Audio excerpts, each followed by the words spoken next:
So if you spend enough time in your kayak, fishing or exploring or just being awesome, eventually you're going to need to patch it. Don't panic. Patching your kayak's not really that difficult. All you need is the right tool, and you can do it just about any place you have access to an outlet. Here's Tim, patching the kayak, on site. He's got a little hole.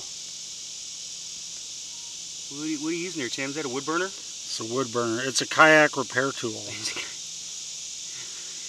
This is the Plastic Welding 101. It's all about stirring without jabbing through. Right? And the heat guns are great, but heat guns can be overkill sometimes. So see there? Just a little piece of extra plastic. Did you cut that from that kayak, Tim? Yep. Yep. So you know, because if you try and use a different piece of plastic, I mean, a lot of them, even the plastic just don't quite match up sometimes. If you can cut a section from your kayak, you're going to get plastic that's going to bond perfectly. And that's always your best choice if you can find a section where you can just take a little bit of plastic out. So Tim here, he's got a little chunk from my rod holders. All right, see, and he's just gonna lay it right on top where he wants to melt it into, and he's gonna melt it right off that chunk, and then smush it and melt the new piece into the hull. Don't try and get the hull and melt the hull and then put the piece in, because then you just end up with a hole that gets bigger and bigger, and you're fighting it. You just mix the edges. Yeah, as long as you smooth it out. Once you smooth it out, then it all bonds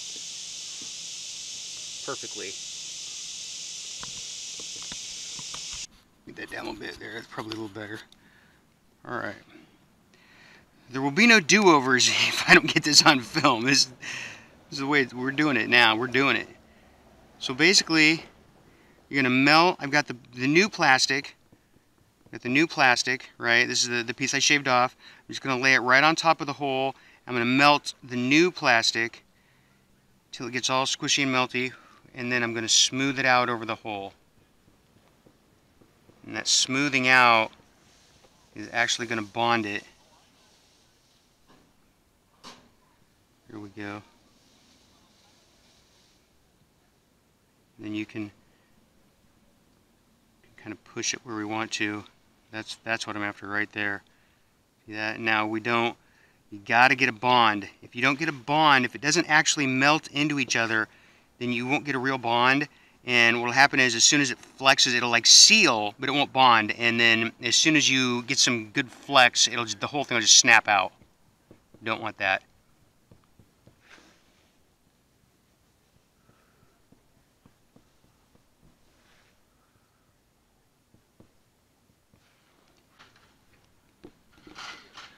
Alright, we're going to do another little layer here.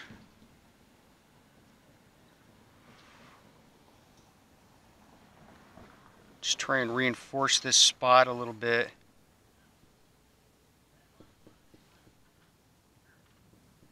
The thing you got to be careful about is melting, or you got to melt it into the surrounding plastic, but you don't want to melt through the surrounding plastic.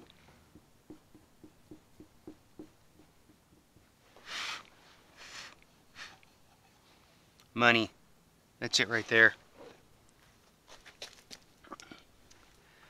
Pretty painless. Pretty painless.